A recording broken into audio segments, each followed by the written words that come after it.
الذي لا إله إلا هو الحي القيوم وأتوب إليه. أعوذ بالله من الشيطان الرجيم. بسم الله سبحان الله والحمد لله ولا إله إلا الله والله أكبر ولا حول ولا قوة إلا بالله العلي العظيم العزيز العليم عدد كل حرف كتب ويكتب أبد الآبدين ودهر الداهرين. الحمد لله الذي هدانا لهذا وما كنا لنهتدي لولا أن هدانا الله. أشهد أن لا إله إلا الله وحده لا شريك له وأشهد أن محمدا عبده ورسوله. رب اشرح لي صدري ويسر لي أمري واحلل عقدة من لساني يفقه قولي آمين رب العالمين. قال المصنف. Kak mana kita berhenti?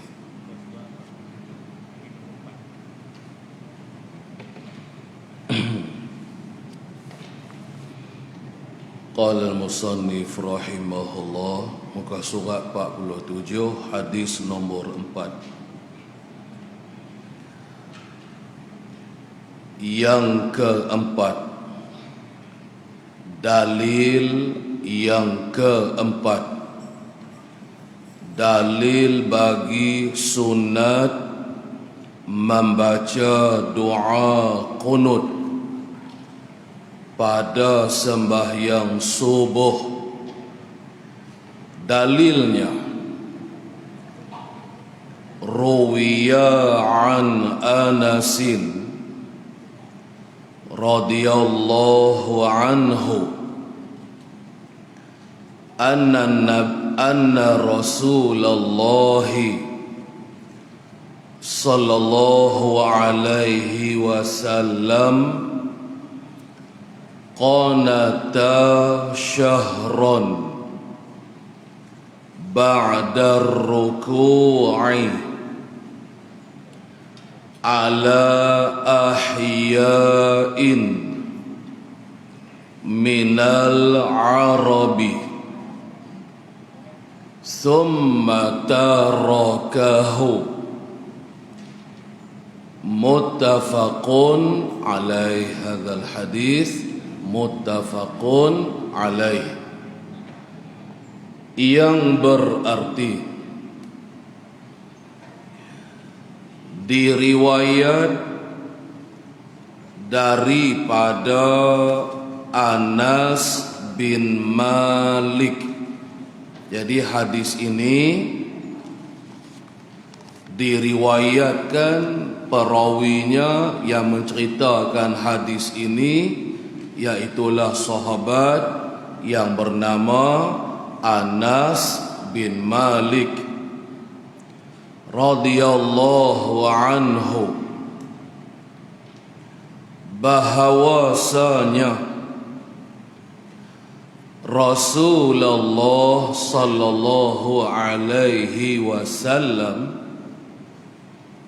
membaca qunut ia Rasulullah sebulan lamanya. Kemudian sebulan lamanya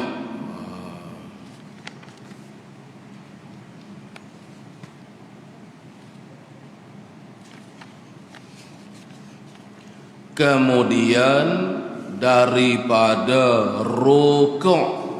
Situ. Baik. Jadi hadis yang diriwayat daripada Sayyidina Anas bin Malik Jadi hadis ni dalil bagi qunut nazilah. Nah bukan qunut subuh lah hak ni.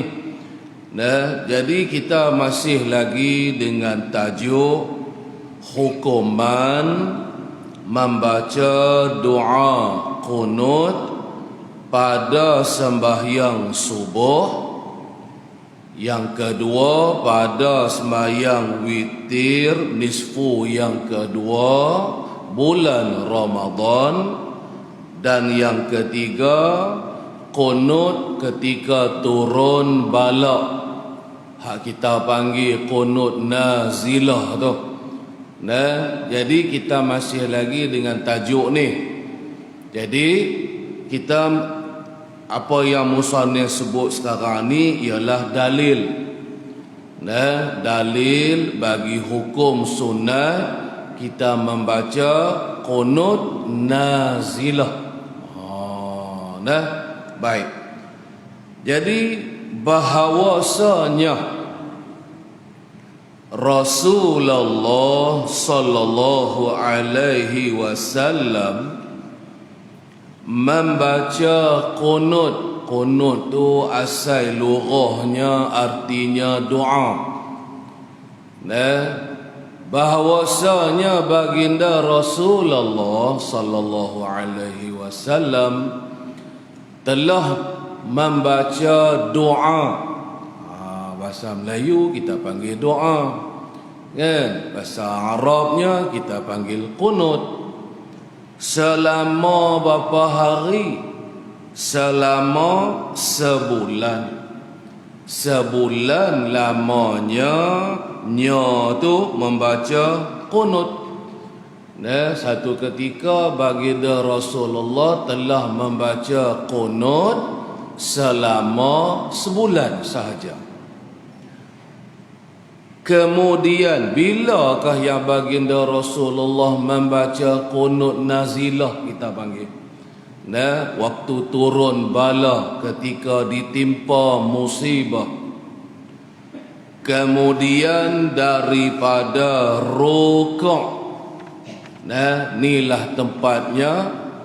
Nah, dalam mazhab kita Imam Syafi'i sama ada qunut semayang subuh ke, sama ada qunut witir nisfu yang kedua bulan Ramadan tu, ataupun sama ada qunut nazilah.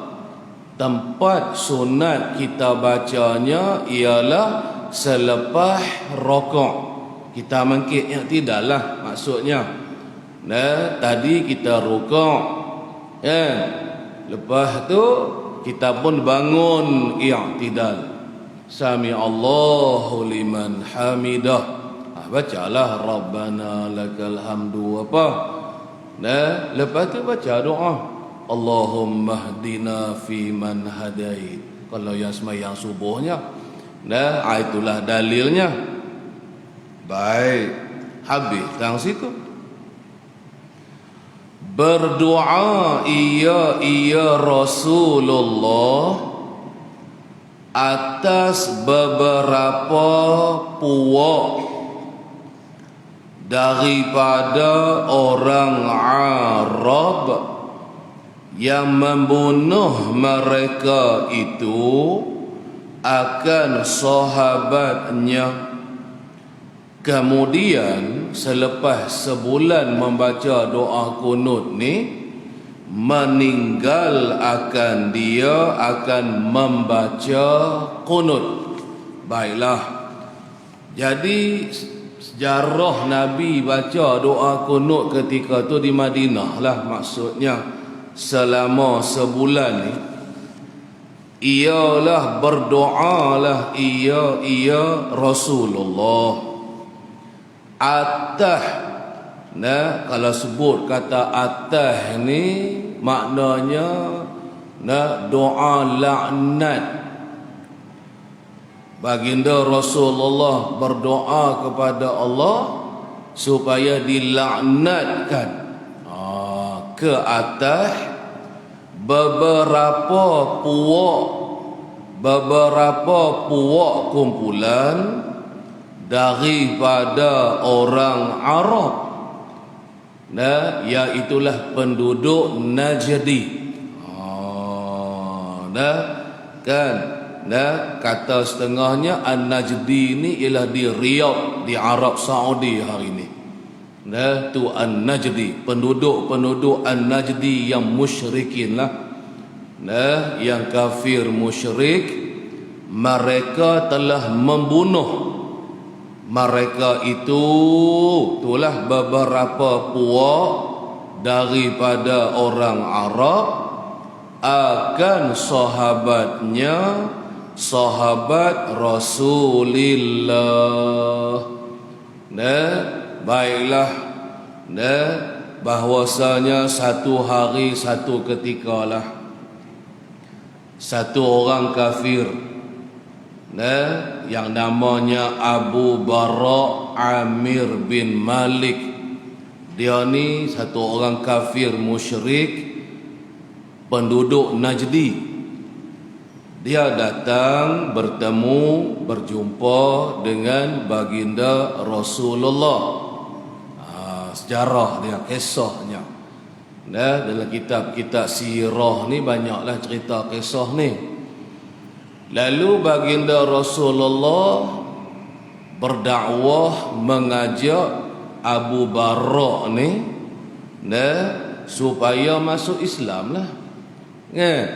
Mengajaknya masuk Islam, macam-macam lah dakwah daripada baginda Rasulullah sallallahu alaihi wasallam. Tetapi sampai ke sudah Abu Bara ni tak mau masuk Islam.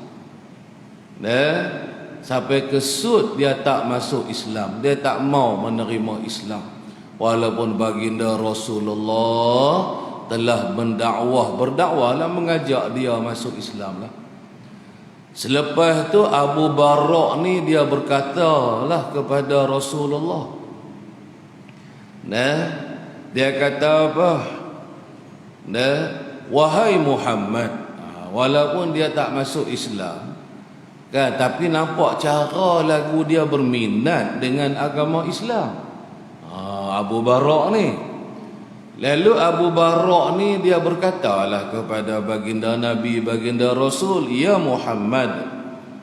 Dia katalah kepada baginda Rasulullah, apa kata sekiranya kamu mengutuskan beberapa orang lelaki daripada kalangan sahabat kamu ke Najdi, ke Najdi, pi berdakwah kepada penduduk Najdi, berdakwah, mengajak mereka, cerita kepada mereka tentang Islam, seru berdakwah mereka ni supaya masuk Islam. Lalu baginda Rasulullah sallallahu alaihi wasallam menjawab, kan, sesungguhnya aku khawatir penduduk Najdi ini akan mengapa-apakan sahabat-sahabat aku. Pasal penduduk Najdi ni depa kasar juga, puak kapiak depa ni, kan, kira anti Islam jugalah, kan. Jadi Nabi kata ke Abu Bara, kan, aku khawatir, aku risau sekiranya aku kirimkan sahabat aku ke sana, mereka penduduk Najdi nanti mereka akan buat macam-macam, bunuh ke, tangkap ke, seksa ke sahabat-sahabat aku. Lalu katanya Abu Bara dengan maksudnya, kan, jangan khawatir, pasal dia ada bersama-sama nanti. Katanya Abu Bara, dia akan pergi bersama-sama dengan sahabat lah, sahabat Nabi lah, baginda Rasulullah. Baiklah, tak apalah. Kemudian baginda Rasulullah pun memilih daripada kalangan sahabatnya, kan, mereka-mereka yang terpilih lah, mereka-mereka yang sangat terpilih, yang layak, Lalu baginda Rasul mengutuskan seramai 40 orang. Seramai 40 orang sahabatnya. Satu riwayat mengatakan 70 orang. Ini sejarah. Bukalah kitab sejarah Islam, kita jumpalah ni, kan? Setengah riwayat kata 70 orang sahabat. Tak apalah, tak kisahlah tu, kan? 40 pun betul, 70 pun betul, kan? Baik, tak apalah.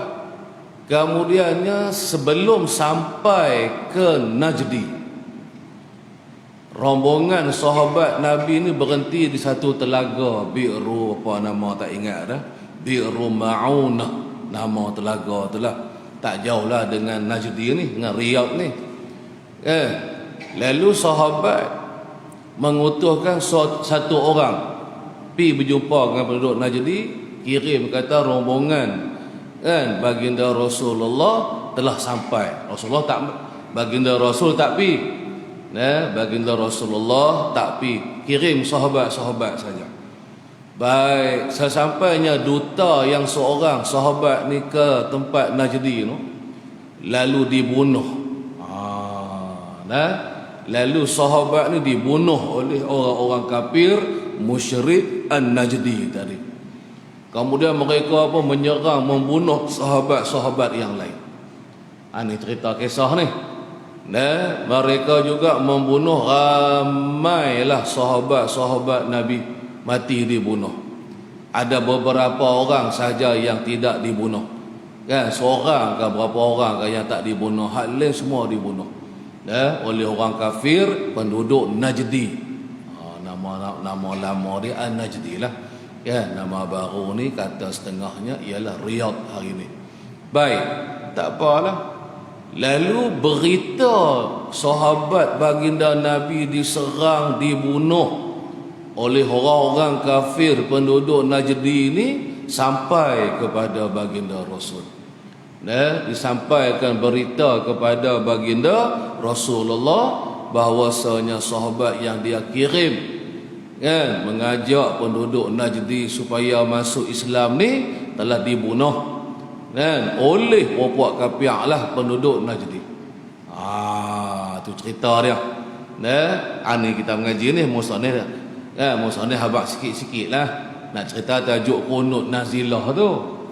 Lalu selepas itu, baginda Rasulullah pun ketika solat, ketika sembahyang, yang rakaat yang terakhir, kunut nazilah ni dia tidak khusus pada sembahyang subuh saja. Lagi faham kena buat pada sembahyang subuh pula. Dah. Kunut nazilah ni kita sunat baca di semua sembahyang. Pada rakaat, pada i'tidal di rakaat yang terakhir. Kalau subuh rakaat kedua lah, tu rakaat terakhir. Kalau zuhur ke asar ke, rakaat yang keempat tu, yang terakhir tu. Kalau maghrib ke rakaat yang ketiga tu, kan? Sami'allahu liman hamidah. Baca Rabbana lakal hamdu dulu. Lepas tu baca doa kunut nazilah tu. Tak hafal doa kunut nazilah, baca kunut subuh tu pun jadi, boleh. Yang kata kunut nazilah, kunut menolak bala.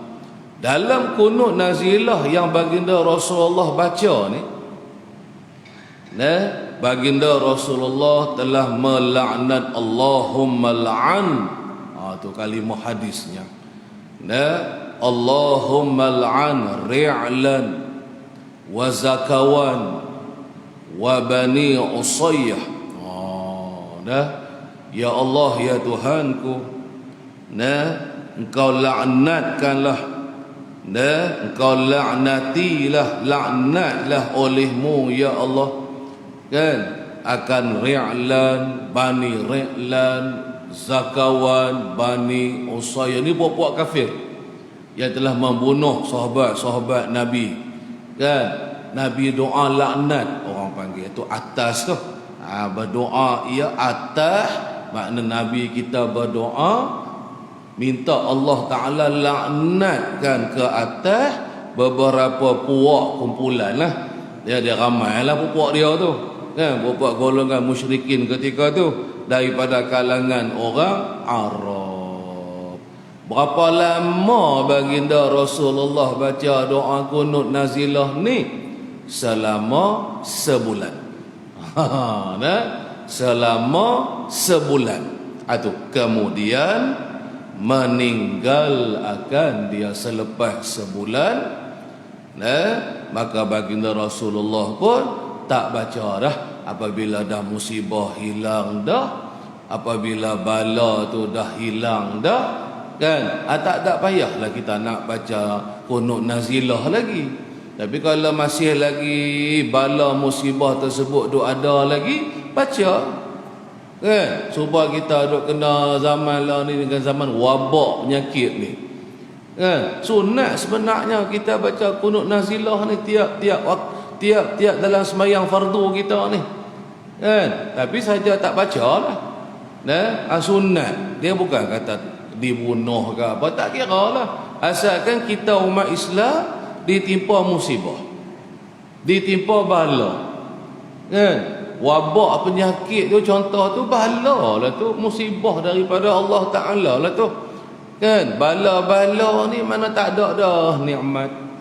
Dulu kat sihat, tak ada risau, tak ada susah hati pun dengan penyakit ni. Nak pergi mana pun tak lorat lah, nak pergi mana-mana pun duk seriau. Orang panggil Mekah Kenduri pun nak pergi kedak, duk fikir 2-3 kali, duk susah takut ke berjangkit tu lah, atau penyakit berjangkit orang panggil kan. Baik, itu contohlah kan. Menimpa kena kepada umat Islam bukan kata di sini saja dia rata-rata seluruh dunia hari ni. Maka sunat dah kita baca kunut nazilah dalam sembahyang? Jawabnya iya. Hukum dia sunat. Selagi dok masih lagi ada wabak ini, selagi itulah kita sunat baca. Bukan kita baca kadang-kadang saja. Selagi pergi faham kata baca kunut nazilah ni kadang-kadang kan. Tidak, selagi dok ada bala tu, selagi itulah kita sunat baca. Baik, ni atas tu imam lah. Kalau ti imam baca, makmum amin ya. Tak ada logat tak mana kan. Kalau imam tak baca, tak ada apa-apalah, mayang sajalah kan. Baik, habis tang tu. Itu hadisnya cerita tentang kunut nazilah. Sekejap lagi musannif dia akan cerita lagi keterangannya, keterangan yang tersebut. Maka hadis yang pertama itu telah menunjuk dengan terangnya bahawa Nabi sendiri telah membaca qunut pada sembahyang subuh hingga akhir hayatnya tu baginda Rasul, baginda Nabi. Baik, jadi hadis yang pertama mana? Tengok muka surat sebelah hak kita mengaji dulu ni kan, hak mula-mula cerita tajuk dalilnya. Yang pertama hadis an Muhammad ibn Sirina anna Anas bin Malikin suila sampai habis lah.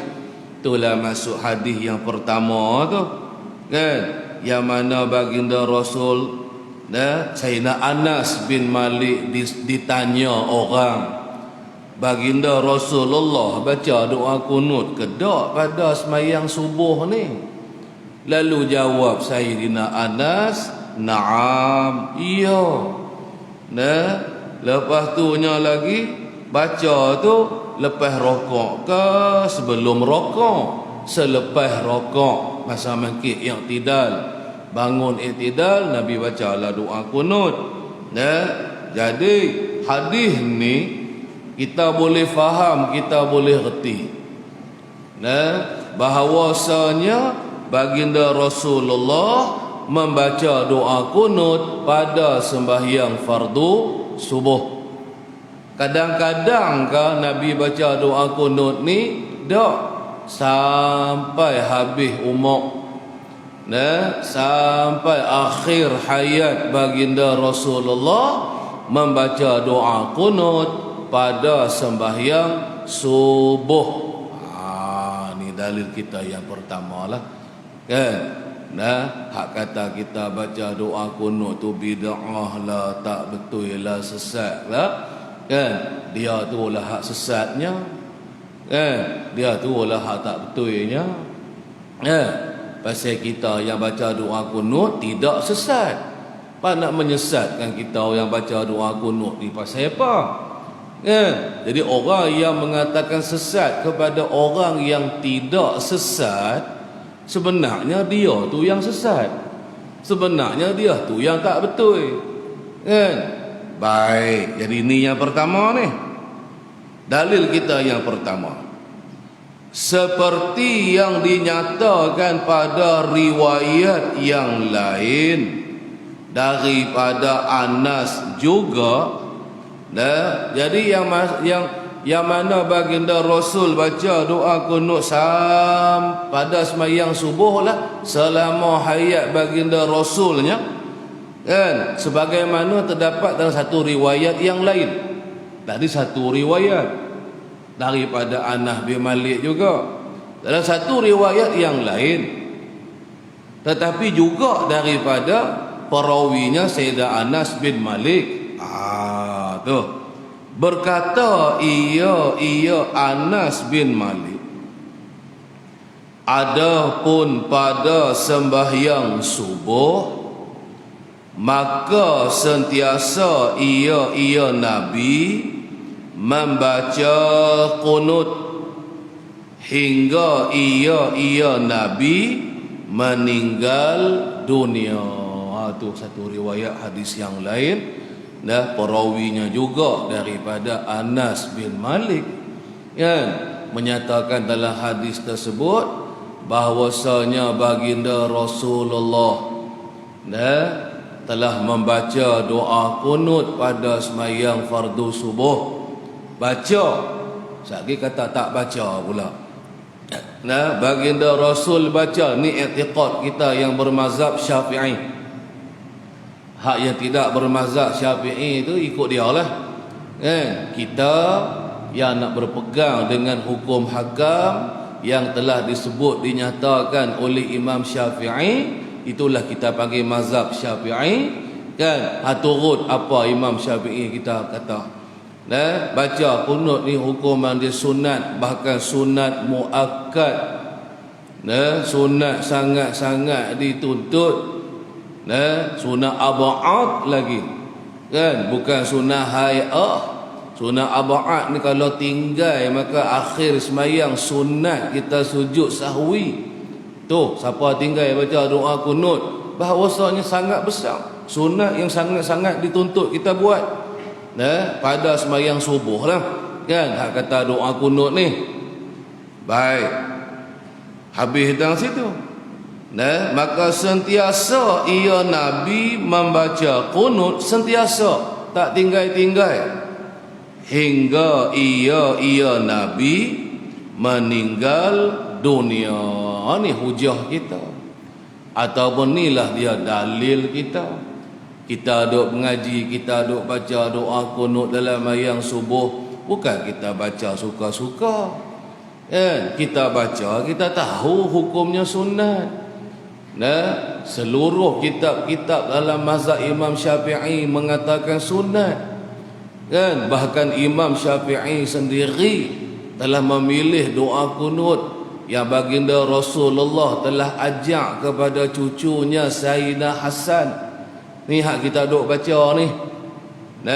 Hak doa kunut kita duk baca tiap-tiap hari pada sembahyang subuh ni.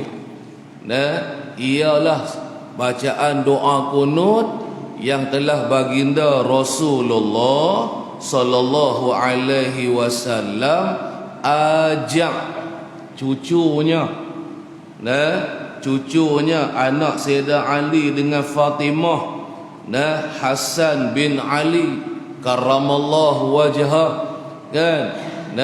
Bacaan Allahumma hdini fi man hadait wa afini fi man afait. Baca sampai habis tu. Hak duk baca tu bukan Imam Syafi'i reka. Hak tu ada dalam hadis. Lepas tu Imam Syafi'i memilih bacaan doa kunut itu dalam mazhab dia. Lalu kita ni yang duk bermazhab Syafi'i pun kita pun turut je lah, kan? Bacaan Allahumma hdini fi man hadait tak syak ni tu. Awak ada mana-mana orang duk mereka bacaan doa ni kan? Bukan duk mereka-reka. Bacaan ni memang ada. Imam Syafi'i ambil daripada hadis yang menyatakan Nabi sendiri yang duk ajak bacaan doa kunut ini kepada cucu dia. Tu biar faham, biar jelas, kan? Lepas tu kan dia pun kata sesat tak betul lagi, lantak hampa, kan? Kita habaq dah dengan dalil, hampa tak mau nak pakai. Dia duk mengerah dia juga yang betul. Hak betulnya apa dia? Dia nak suruh tertinggal mazhab Syafi'i ni, nak suruh kita ikut mazhab Wahabi dia tu. Hak tu yang betulnya. Kita habaq pi apa dalil pun, apa hujah kita pun. Selagi dia kata hadis tu dhaif lah, silat-silat terus dihukum dengan palsu lah, kan? Dia duk pelekeh ya Imam Syafi'i kita, kerja mereka, kan? Nak bagi nampak Imam Syafi'i kita tu bodoh, tak kerti. Hampa begitu orang tak kerti buat apa? Lagu tu gamaknya lebih kurang lah, kan? Tujuan mereka saat ni, kan? Jadi kita ni, kan, ada sumber kita, ada hujah kita, ada sebab kenapa kita baca doa kunut. Yakni pada semayang fardu subuh. Lepas tu kalau kata nak berdebat dengan orang ni, tak payah berdebat sangat, kan? Kalau kata pihak lawan kita, tujuan dia berdebat bukan nak cari yang sebenar. Hak betul dia nak menegakkan fikrah fahaman tak betul dia, nak menyalahkan orang selain daripada dia lah. Hak tidak berfikrah seperti dia tu semua tak betul. Kalau orang jenis ni berdebat 10 tahun pun dia takkan terima. Sekali pun kita kata dia kalah dalam berhujah, walaupun dia kalah dalam berhujah, dia tak semestinya dia akan terima kenyataan bahawa dia tu yang tak betul. Dia sebab dia tak ada hujah nak berdebat dengan kita je. Cuba nanti bila-bila dia balik rumah dia fikir, jumpa hujah lain, dia nak berdebat pula, tajuk yang sama juga, buang masa je kalau begitu, kan? Kita kira zaman kita ni tak usah duk berdebat sangat, kurangkan berdebat, kan? Kita kira amal buat hak tu, hak besarnya. Dah tahu kita betul, ni dah dalil dah, kita semua duk cerita, ada hadisnya apa semua, buat. Lantak biarlah hampa nak kata tak betul ke, kan? Orang hak baca doa kunut tu tak betul ke macam mana ke, ikut suka hampa. Kita habaq dalil pun apa bukan nak pakai. Bagi hadis sahih pun dia kata tidak mutawatir pula dah, hadis ahad pula, macam-macam. Dan hilah dia nak menolak dalil atau hujah pihak lawan dia. Baik, lagu itulah hak duk terjadi hari ni, kan? Buang masa, kan? Lah kali kita pula takut terikut pula, terpercaya pula dengan kata-kata mereka. Sungguh kot tak kena baca doa kunut pula dah. Takut kita lah pula ada syubhat, jadi keliru pula atas kita. Baik, habis tang situ. Kemudian seterusnya lagi, sambung lagi. Dan hadis yang kedua itu, tengok balik muka surat sebelah tadi. Hadis yang nombor 2, hadis yang perawinya ialah Imam Hakim dalam kitab hadisnya Al-Mustadrak.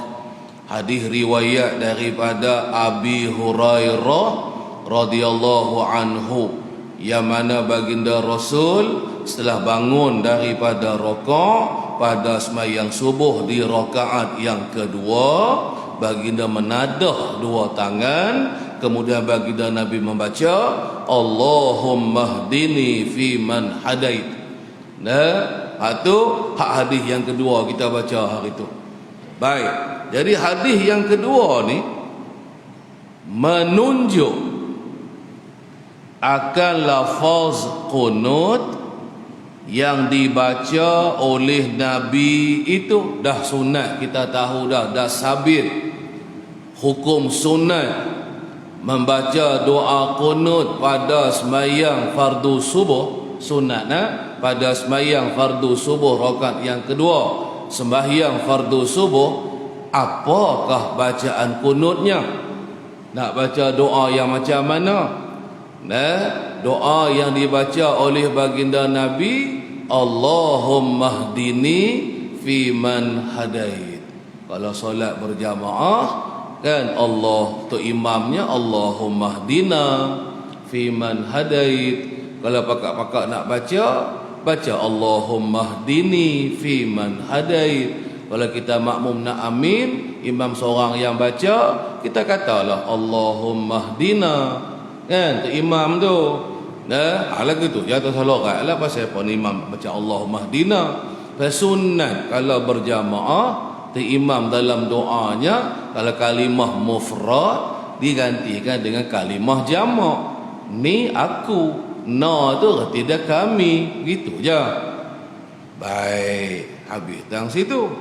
Jadi hadis yang kedua dengan terang jelas menyatakan bacaan doa qunut yang Nabi kita baca ialah Allahumma hdini fi man hadait.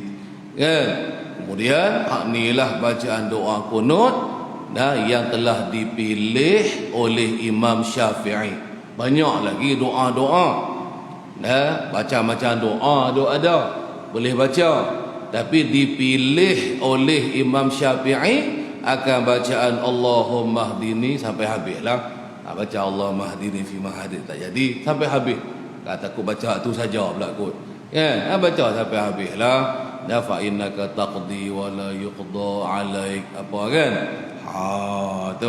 Tu yang pertama. Jadi apabila kita sebut berkaitan dalam mazhab kita ni lah, kan? Dalam mazhab kita Asy-Syafi'i, apabila kita menyebut tentang bacaan doa qunut, 3 perkara ni kita kena tahu. Yang pertama, apakah lafaz doa qunut yang kita nak baca? Tu yang pertama tu. Jadi lafaz doa yang kita sunat baca dipilih sendiri oleh imam kita Syafi'i dari beberapa doa lah, iaitu Allahumma hdini fi man hadait. Itu yang pertama, ingatlah.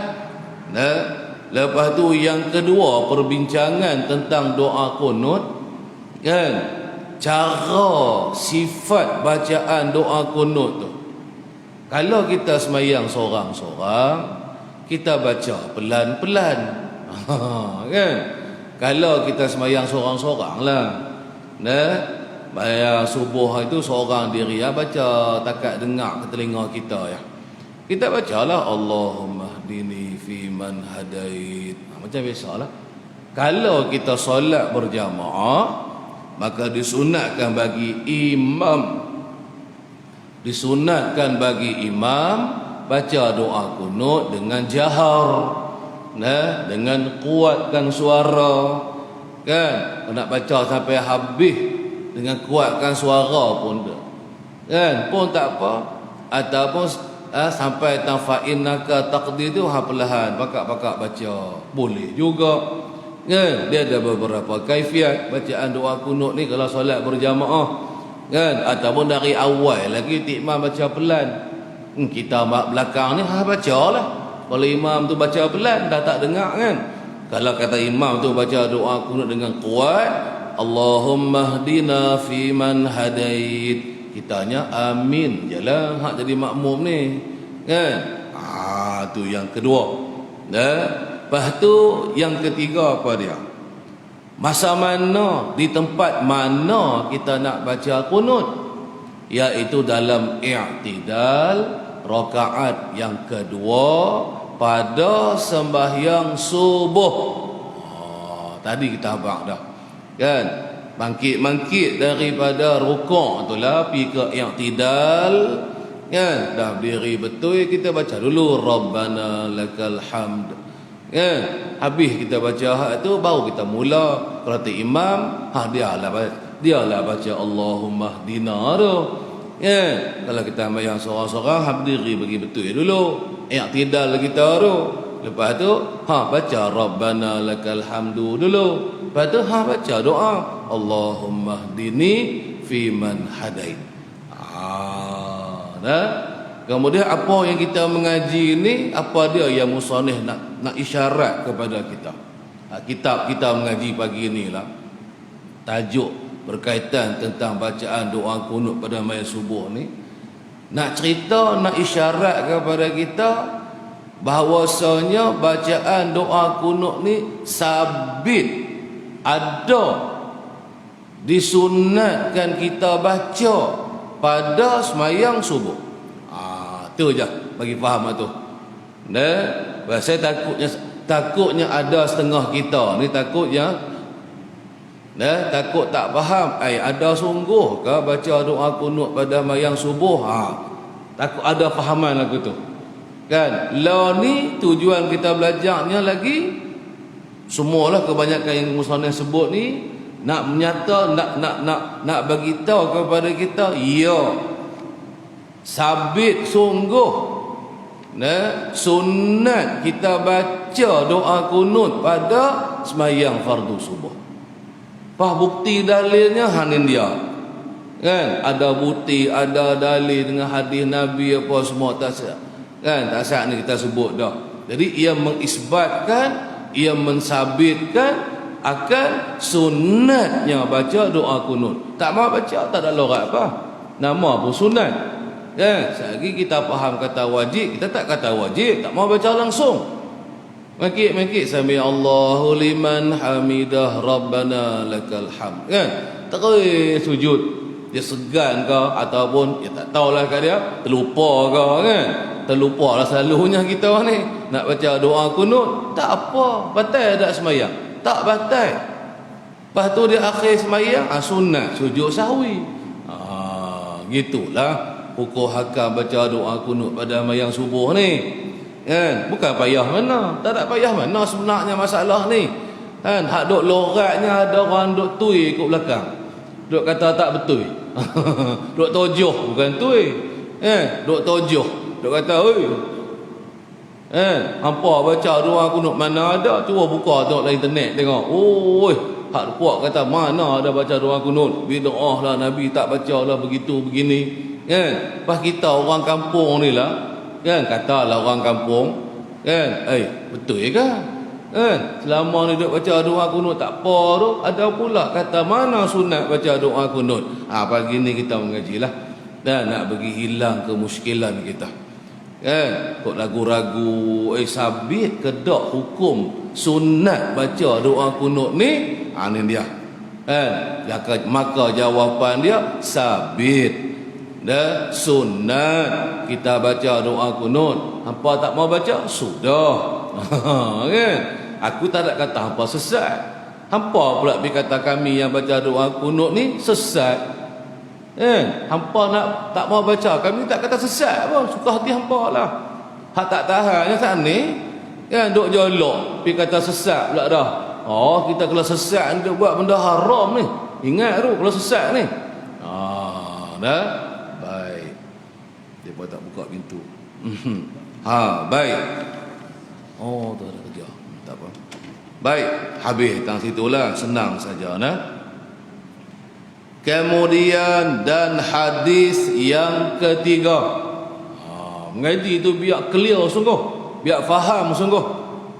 Jangan duk kata ada kok celah tu tak faham lagi, kok ni tak faham. Tak, mengaji sampai faham. Dah faham, pegang elok ilmu yang kita faham tu. Pas sudahnya lepas-lepas tak ada apalah. Mai siapa pun nak kata tak betul, hang tu yang tak betul, abang gitu ya. Baik. Dan hadis yang ketiga menunjuk akan qunut witir yang diajar oleh Nabi kepada cucunya Nabi yang sangat dikasihi, Siapa cucu Nabi hak Nabi sayang sungguh? Iaitu cucunya yang sangat dikasihi ni, Sayyiduna Hasan bin Ali radhiyallahu anhuma. Nabi ada dua orang cucu, seorang namanya Hasan, seorang lagi namanya Husain. Kedua-duanya anak Sayyidah Ali dengan anak daripada menantu Nabi Sayyidah Ali dengan isterinya anak baginda Nabi Fatimah. Itulah. Baik. Jadi seterusnya hadis yang ketiga hak kita mengaji dahulunya. Pergi tengok baliklah, semua ni kita mengaji dah. Berkaitan tentang qunut sembahyang witir. Kita baca qunut pada sembahyang witir kan, nisfu yang kedua tu. Anilah dan Allahumma hdini fi man hadait yang kita sebut tadi ni kan. Asalnya dalilnya untuk sembahyang sunat witir. Nisfu yang kedua tadi ni yang baginda Rasul ajak kepada Sayyidina Hasan bin Ali. Kemudian bacaan doa qunut ini Imam Syafi'i pilih bacaan ni, bacaan doa qunut yang kita sunat baca juga pada sembahyang fardu subuh. Tu. Itu maksud dia lah. Tadi ada habaq lah kan. Baik, baca hak ni. Kita hafal hak ni je lah. Kebanyakan kita lah kan, kebanyakan kita ada apa doa qunut satu ni, padahal banyak lagi. Ada hak panjang-panjang lagi, tak apa, hak panjang tak ingat, tak apa pun tak apalah. Bacalah. Hak mana kita ingat, hak mana kita hafal, tu kita baca. Jangan tak baca langsung. Jangan sampai kata bid'ah pula dah baca doa qunut. Tu lorat lagi. Kan? Segan nak baca lain pula. Dengan yang tak mau baca pasal ada kata bid'ah tu lain pula. Kan? Baik, habis tang situ. Dan seterusnya hadis yang keempat itu hatasak ni. Kita baca hatasak ni. Hadis yang keempat hatasak ni. Kan? Hadis riwayat daripada Anas bin Malik. Hak kata qunut nazilah tadi tu. Menunjuk akan qunut. Jadi hadis yang keempat tersebut menunjukkan kepada kita akan bacaan doa ataupun qunut pada waktu turun bala musibah lah. Jadi nak baca doa qunut nazilah apa pun tak apa, supaya kita duk belajar lah. Kan? Dalam sembahyang ni kita boleh apa? Pertama, qiraatul Quran. Kita boleh baca Quran, baca ayat Quran apa pun dalam sembahyang. Nak cerita benda kita boleh buat. Kalau kita buat tak batal sembahyang. Pertama, baca Quran.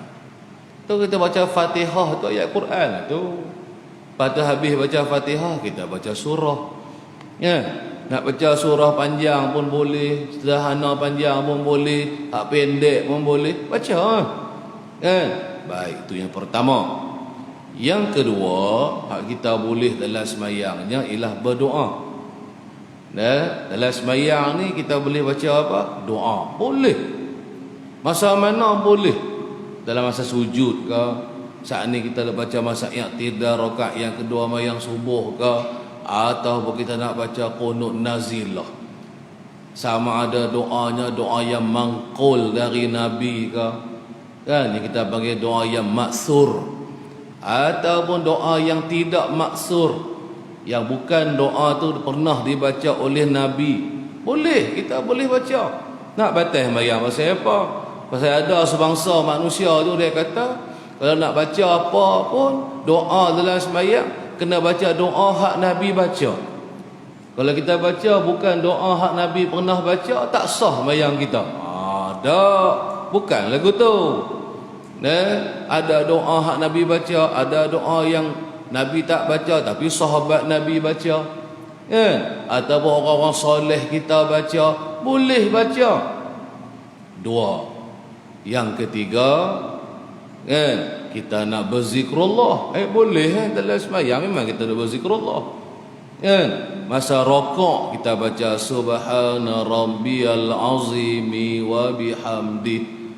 Ya, tu tasbih kita. Zikrullah lah tu.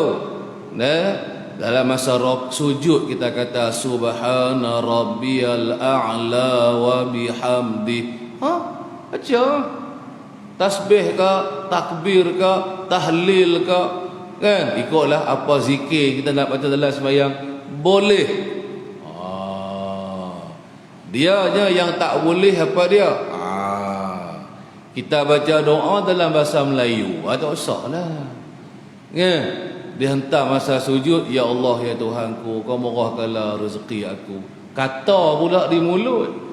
Kan? Masa sujud dia mengaji. Kan? Kita ni masa antara waktu yang paling mustajab doa kita diperkenankan oleh Allah. Doa kita baca ketika sujud. Ada hadis dia pula. Kan? Dia pun hentak baca doa minta kaya lah, minta sihat lah, macam-macam lah. Kalau selain dari bahasa Arab, kalau bercakap di mulut lah, cakap lah hati tak apa lagi. Cakap kata di mulut, jawabnya batal sembahyang. Nak baca doa apa pun baca, tapi syaratnya mesti di dalam bahasa Arab. Ingat tu, kan? Jangan duk alih ke bahasa lain dari Arab lah. Lepas tu kau tengok ulama-ulama orang soleh baca doa masa sembahyang tu, kan? Panjang-panjang. Dia pun ambil mana pun tak tahu. Kan? Tak apa, janji doa. Lepas tu dalam kita berkata-kata bahasa Arab dalam sembahyang ni, elokkan yang pertama apa dia? Ta'liq. Sekiranya, jikalau, tak mahu tu. Yang keduanya apa? Iaitu khitab. Jangan kita hadapkan percakapan. Dalam sembahyang ni dua ni je kita dibenarkan bermunajat atau berkhitab. Khitab ni maknanya kita tujukan percakapan kita kepadanya. Yang pertama kepada Allah. Ya Allah, Allahumma. Boleh tu khitab tu. Ya Allah, kita hadapkan kata-kata doa kita contohnya kepada Allah. Boleh.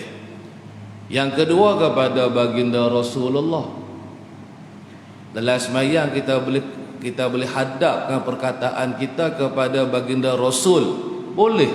Tak batal sembahyang. Tu hendak baca daripada tahiyat tu. Assalamu alayka ayyuhan nabiyyuka. Tu khitab lah tu.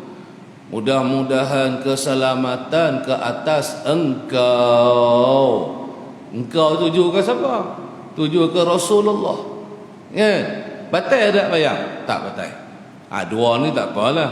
Khitab kepada Allah atau khitab kepada baginda Rasulullah. Selain daripada ni, jangan duk khitab walaupun dalam bahasa Arab. Kan? Kalau kita duduk tengah sembahyang, mai satu orang assalamualaikum, luar kita tengah sembahyang rumah, kita pun hentam waalaikumsalam. Kan? Waalaikumsalam. Ikutlah. Sah tak? Batal tak yang kita? Jawabnya batal. Tak usah jawab lah, tak kena jawab pun. Pasal kita tengah sembahyang. Pasal apa yang batal? Pasal kum tu. Kum tu khitab. Kamu tuju kepada orang yang bagi salam kat dia tu. Tuju kepada orang yang bagi salam. Kamu pun mudah-mudahan dapat jugalah keselamatan, keamanan. Jadi hukumnya batal sembahyang. Baik, tu hak ni kena retilah. Kan? Masa kita sembahyang nak elak lah. Takut pergi buat perkara yang membatalkan sembahyang. Kan? Baik, mudah je, tak ada payah mana. Bukan nak kena fikir banyak sangat ni. Baik, habis, cukup yang tu. Menolak keterangan yang berlawan. Jadi nak tolak pula tentang keterangan ada pula ada berlawan dengan kita. Kita kata baca doa kunut mayang subuh sunat, dia berlawan dengan kita. Dia kata tak sunat. Tu berlawan tu. Bahkan bukan setakat tak sunat, dia pergi hentam bid'ah pula. Bid'ah hak bagi depa tolak Allah saja sesatlah. Kan rupa-rupanya bagi depa kita hak baca doa kunut ni masuk neraka. Oh, pahaman orang lagu ni. Kan dah kita buat benda tak betul, buat benda sesat. Kan alasannya Nabi tak nak baca doa kunut apa baca apa-apa. Dia ajak kata lagu tu. Kita yang pergi dengar pun, oi betul ni hak dia kata ni. Kan kita ada betul dalam keadaan kita pun tak tahu. Betul ke tak betul ke dia ni. Kan dalam keadaan kita tak reti, kita pergi kata orang tu betul. Kan lah kali-kali dengan kita pun tak betul. Dah. Baik. Adapun tengok kita nak tahu, nak berdebat, nak berhujah ni kita kena tahu hujah dia apa. Baru kita boleh pangkah dia balik. Adapun bermula dalil yang dipegang oleh orang yang menghukumkan bid'ah membaca kunut itu, ada kumpulan kata kita baca doa kunut subuh ni bid'ah dalalah. Bagi dia mana lain daripada dalalah dah. Hentam semuanya sesat belaka. Sesat ni ceritanya buat benda maksiat. Dah buat benda maksiat, berdosa dengan Allah Ta'ala. Baca doa kunut ni bagi mereka. Buat kerja maksiat, duk berdosa dengan Allah Ta'ala, terjun neraka lah sudahnya. Tu kan mereka punya duk beriltizam sungguh. Masuk mana kata hala Facebook lah, masuk lah segenap-genap. Dia buat sendirilah dia punya online pengajian, nak hentam baca doa kunutnya. Punya bersungguh depa ni. Ambil duit mana banyak-banyak pun tak tahu kat depa ni. Kan? Sebab bagi depa ni lah kemungkaran. Baca doa kunut mayang subuh bagi depa satu benda mungkar. Nak kena tegah ni. Benda mungkar berlambak lagi yang tak tegah. Kan? Orang duk main judi segenap tempat, pergilah ingkar. Tu baru terang jelas benda mungkar. Ni orang duk berdoa dalam sembahyang yang ada dalil, walaupun kamu kata hadisnya dhaif, hentam pergi hukum kita sesat. Sungguh-sungguh nak cegah alasan yang kemungkaran lah tu. Habis selerak habis orang ramai. Baik. Jadi alasan mereka hukum kata baca doa kunut pada sembahyang subuh ni hukumnya ialah bid'ah. Apa pegangan mereka? Iaitu dalil yang dipegang oleh orang ni. Satu hadis Nabi juga depa pun. Kan? Kok kita kata depa kata sesat ikut akal otak depa, tak juga. Depa baca hadis Nabi juga. Yang mana hadis ni yang diriwayat oleh Tirmizi, yang telah diriwayat oleh Imam Tirmizi. Hadis ni daripada Abi Malikil Ashja'i. Hadis ni diriwayatkan daripada Abi Malikil Ashja'i. Tak apalah. Berkata ia Abu Malik Al-Ashja'i. Itu pernah perawi dia. Qultu li abi.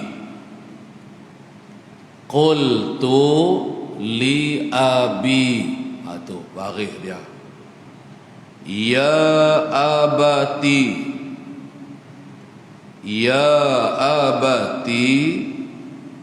innaka qad sallaita khalfa rasulillahi sallallahu alaihi wasallam wa Abi Bakrin wa Umar wa Uthman wa Ali ibn Abi Talib ha huna bil Kufati nahwan min khamsi sinin. Akanu yaqnutun. Akanu yaqnutun.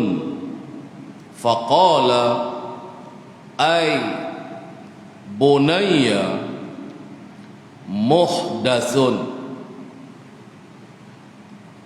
Baik, bunayya muhdatsun, yang berarti, tengoklah arti dia apa dia. Berkata Abu Malik Al-Ashja'i, telah berkata perawi hadis kita Abu Malik Al-Ashja'i. Nama dia tu gelaran dia tau. Nama Abu Malik Al-Ashja'i ini Sa'd bin Tariq. Sa'ad bin Tariq. Tu nama sebenarnya. Tu Abu tu kunyah gelaran dia aja. Baik. Satu hari Abu Malik Al-Ashja'i ini telah berkata bagi bapaknya, tu Abu Malik dia berkata tu bertanya.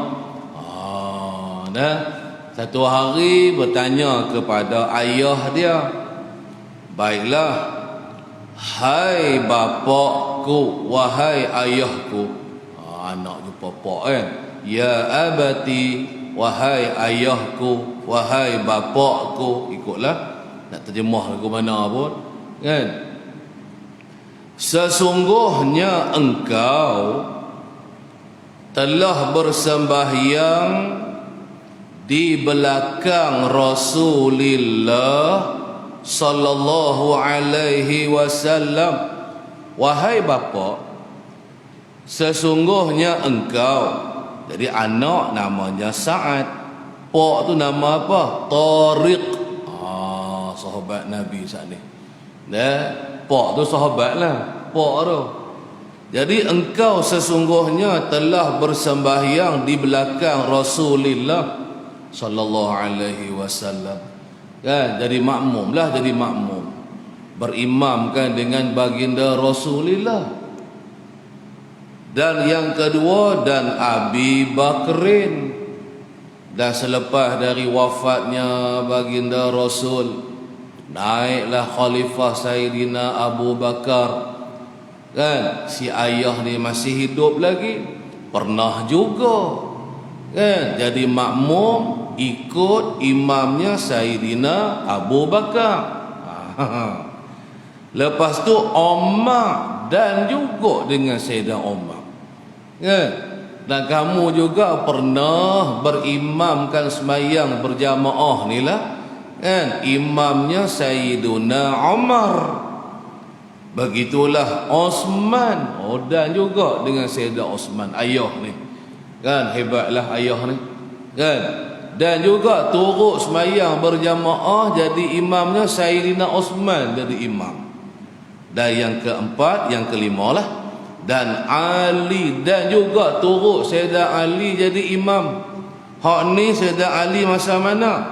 Di masa ia Ali berada di negeri Kufah. Ketika zaman Sayyidina Ali duduk di negeri Kufah, di belah Iraq sana no. Dan juga turut Sayyidina Ali jadi imam pada sembahyang berjamaah. Ayah ni Tariq ni sakninya ialah makmum. Gitulah. Baik, tak apalah. Selama 5 tahun dan turut lamalah. Dan ikut lamalah Sayyidina Ali jadi imam sembahyang berjemaah di Kufah selama 5 tahun. Lamalah kan. Baik, tak apalah tu. Pas soalan nak tanya, ada soalan rupa-rupa tu bukan soalan lagi kan. Nak tanyanya apa dia? Adakah mereka itu membaca qunut? Ni dia hadis dia.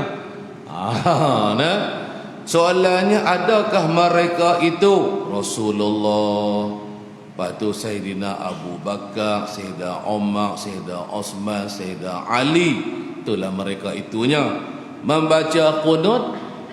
Soalan tanya, masa semayang fardu subuh rakaat kedua depa semua ni ada tak baca doa qunut? Baik, lalu jawab si ayah. Maka berkata bapaknya, jawab ayah kepada Abu Malik tadi, iaitulah Sa'ad bin Tariq tadi. Jawab si ayah ni, hai anakku, wahai anakku yang dikasihi, adalah membaca qunut itu ialah pekerjaan yang dibaharui. Lalu si ayah jawab, maksudnya mudah saja, mereka itu tak baca qunut. Itu je lah, nak abang makna itu je. Mereka tadi ni semasa aku turut semayang berjemaah tidak membaca doa qunut. Kalau kata baca doa qunut, tu satu perkara yang dibaharu adakan dia. Benda baru buat je tu. Dulu tak ada baca doa qunut pun. Nampak? Itu zahir hadisnya. Ini orang panggil zahir hadis, terjemah dari bahasa Arab ke bahasa Melayu kita. Lagu ni lah makna arti dia. Baik, tak apalah. Berkata Abu Isa At-Tirmizi, yakni Imam Tirmizi berkata, bahawa hadis ini, penjelasan dulu, menunjuk bahawa qunut itu, bacaan doa qunut itu ialah berlaku di suatu masa dan ditinggal pada masa-masa yang lain. Ini huraian maksud hadis. Jangan duk faham ikut otak kita. Hadis ni riwayat dari Imam Tirmizi. Lalu apa komen Imam Tirmizi? Maksud hadis itu lagu macam mana kita nak faham ambil? Hadis ni cara kita nak fahamnya begini. Ada satu ketika Nabi baca qunut. Ada satu ketika Nabi tak baca doa qunut. Pada ketika yang lain baginda Nabi tak baca doa qunut. Lagu itulah sahabat-sahabat tadi. Ada satu ketika baca doa qunut dalam semayang. Ada satu ketika yang lain baginda Nabi tak baca doa qunut dalam semayang. Tu maksudnya muhdas, bukan maksud bid'ah. Nampak dah? Bukan muhdas tu lah, kullu bid'atin dhalalah tu. Apa dia? Man ahdasa min amrina tu. Siapa yang mengada-ngada hadis Nabi tu kan. Muhdis tu lah orang yang mengadakan. Muhdas perkara yang diada-adakan, yang dibaru ada. Bukan maksud perkara tu Nabi tak pernah baca. Hadis ni merujuk kepada qunut apa? Hadis ini merujuk kepada qunut nazilah, bukan qunut mayang subuh. Ni yang kita kena mengaji ni. Jangan duk bahas ikut otak kita aja. Iyalah kalau qunut nazilah sungguhlah. Masa ditimpa bala, masa ditimpa musibah, iyalah sunat baca qunut. Selepas dah berlalunya bala, dah habisnya musibah, tinggalkanlah, tak baca adalah qunut nazilah tu. Tu baru muafakat dengan hadis yang kata Nabi baca doa qunut sampai habis umur. Nabi tak tinggal. Baru tak belaka. Hak tu apa dia? Hak kata Nabi baca doa qunut sampai habis umur, hak tu qunut subuh. Hak sat Nabi baca, sat Nabi tak baca, hak ni qunut nazilah. Anda keliru pasal apa? Itu fahaman kita yang bermazhab. Ulama-ulama kita bahas dah benda ni. Pergi hentam hak ni, tajuk pergi letak kat qunut mayang subuh tu. Lepas tu last sekali pergi kata doa qunut subuh ni bid'ah. Penat lagu tu. Jenuh berdebat kita dengan dia. Kan? Dia sendiri pun tak terang, tak jelas maksud dia hadis ni. Kan? Senang-senang nak buat dalil kata bid'ah baca doa kunut pada sembahyang subuh. Senanglah kata tu. Kan? Pi habaq kat orang tak reti. Bolehlah. Kan? Cuba pi habaq kat kita hak mengaji bagi ni tengok. Ambil kitab tunjuk kat dia. Ni Imam Tirmizi komen dah hadis ni. Hang pi faham kata bid'ah. Buat apa? Imam Tirmizi kata bukan maksud bid'ah. Tapi maksudnya ada kala Nabi baca, ada ketika yang lain Nabi tak baca. Artinya kunut apa? Iaitu kunut nazilah, bukan kunut subuh. Kan terang lagu tu, kan? Baik. Habis tang situ. Lepas tu seperti demikianlah pekerjaan yang sunat. Nah, lagu itulah yang kata kunut itu berlaku pada satu masa dan ditinggal pada masa yang ataupun boleh juga. Ni takwil kita lah, ihtimal kita yang kedua. Nabi baca doa kunut satu ketika yang lain Nabi tak baca doa kunut, boleh juga kita ihtimal makna lagu tu. Itulah wazifah sunat. Itulah dia pekerjaan sunat. Dia sunat ni perkara-perkara sunat yang Nabi kita buat. Sunat kita tahu dah apa maksud dia. Kan? Satu perkara yang diberi pahala kalau kita buat. Kalau kita tinggal, maka kita tidak berdosa. Kan? Maka tidak berdosa kalau kita meninggalkan buat perkara sunat.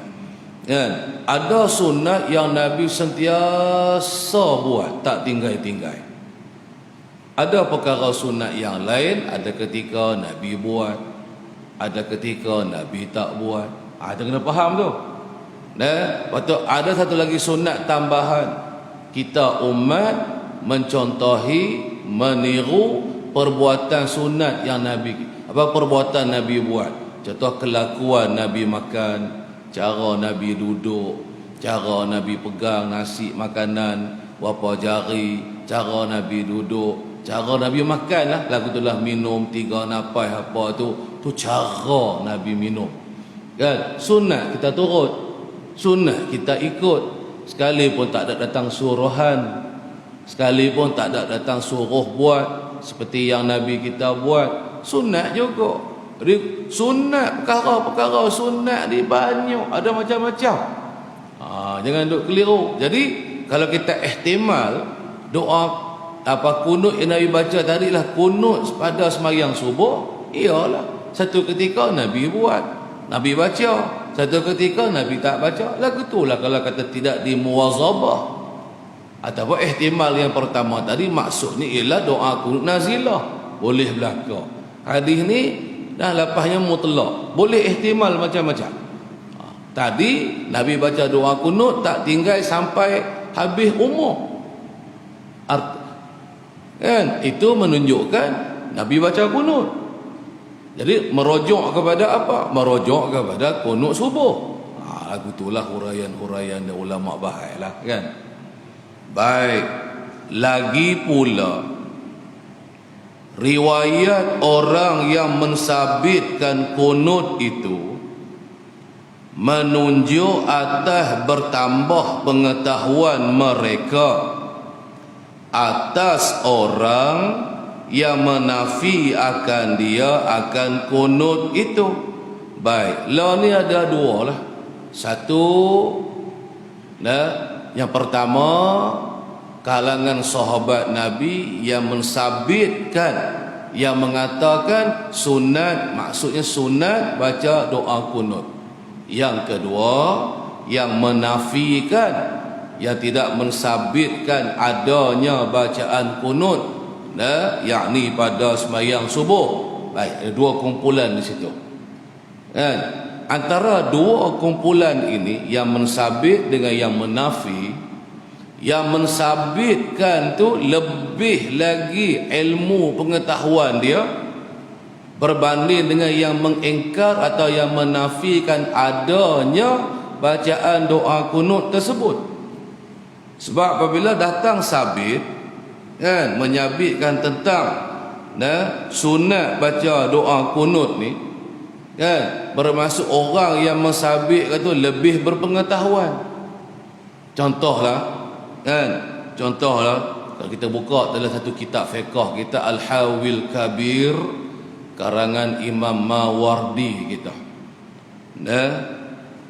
Ibnu Umar antara salah seorang yang mengatakan kunut ni bid'ah. Anak Sayyidah Umar namanya Abdullah Ibnu Umar, dia kata apa? Dia kata al-qunutu bid'ah. Bermula baca doa kunut itu ialah bid'ah. Ialah bid'ah. Berat ni. Ni yang puak-puak tu dak kata bid'ah ni. Pasal dia turut kata Ibnu Umar ni lah. Ibnu Umar anak Sayyidina Umar juga merupakan sahabat Nabi juga, kan? Jadi ni yang menafikan adanya doa kunut. Lepas tu satu orang ulama tabi'in, satu orang ulama tabi'in yang bernama Sa'id bin Al-Musayyib, salah seorang ulama tabi'in yang alim fiqhnya, hadisnya, dan dia juga salah seorang yang rapid dengan Sayyidina Umar sendiri. Sayyidina Umar, ayah kepada Ibnu Umar tadi, dia juga banyak menceritakan hadis atau kata-kata meriwayatkan daripada Sayyidina Umar. Sa'ad bin Al-Musayyib ni dia komen kata-kata Ibnu Umar berkenaan tentang baca kunut ni ialah bid'ah. Ini nafi dengan isbat. Ibnu Sa'id bin Musayyib dia mensabitkan bacaan kunut, mengatakan sunnah baca kunut. Lalu apa kata Sa'id bin Al-Musayyib ni? Kata Sa'id Al-Musayyib bahawasanya Ibnu Umar ni, Abdullah Ibnu Umar ni sebenarnya dia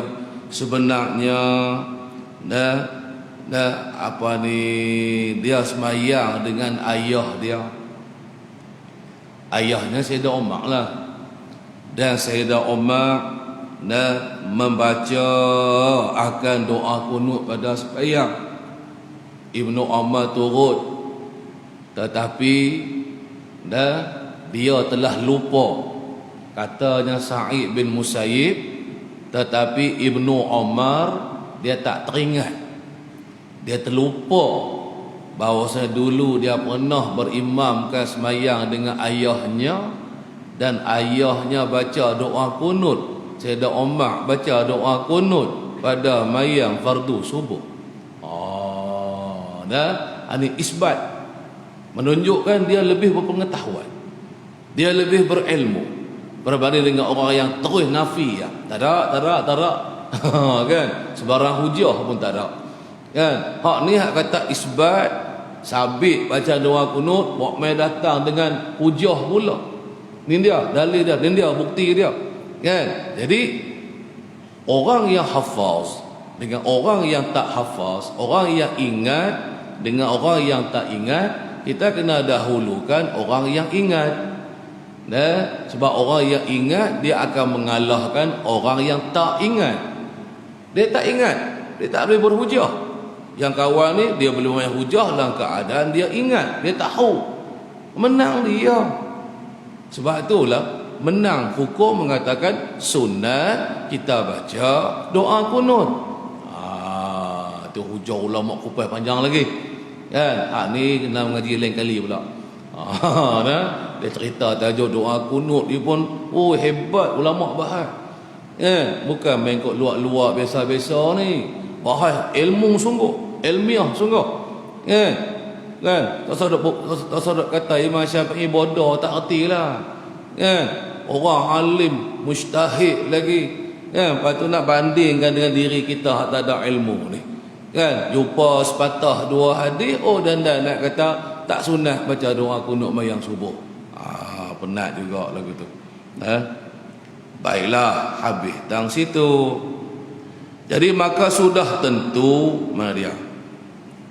serta mereka itu, yakni orang yang mensabitkan kunut itu terlebih banyak bilangannya. Sebenarnya sahabat-sahabat Nabi, ulama-ulama yang mengatakan sunat baca doa kunut pada sembahyang subuh ni sebenarnya lebih ramai daripada mereka yang mengatakan tak sunat pun baca doa kunut. Bilangan hak kata tak sunat sebenarnya tak ramai.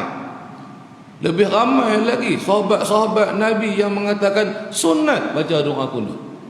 Kan? Sa'id bin Musayyib dia bukan sahabat, dia ulama tabi'in, tapi dia sempat bersama-sama dengan Sayyidina Abu Bakar, isteri Nabi Aisyah radhiyallahu anha pun dia sempat berjumpa Sa'id bin Musayyib ni. Alim, tapi ulama tabi'in lah dia ni.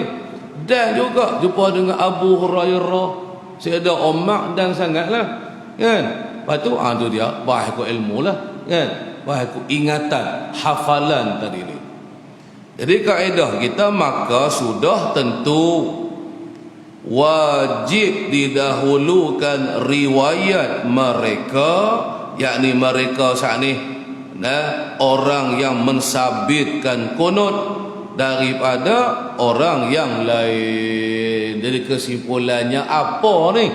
Kesimpulannya ialah sunat baca doa kunut pada sembahyang fardu subuh. Itu je kesimpulan dia, kan? Dengan hujah-hujah, dengan dalil-dalil yang ada ni, walaupun taklah sebanyak mana huraian dalam kitab ini, tapi sudah memadai.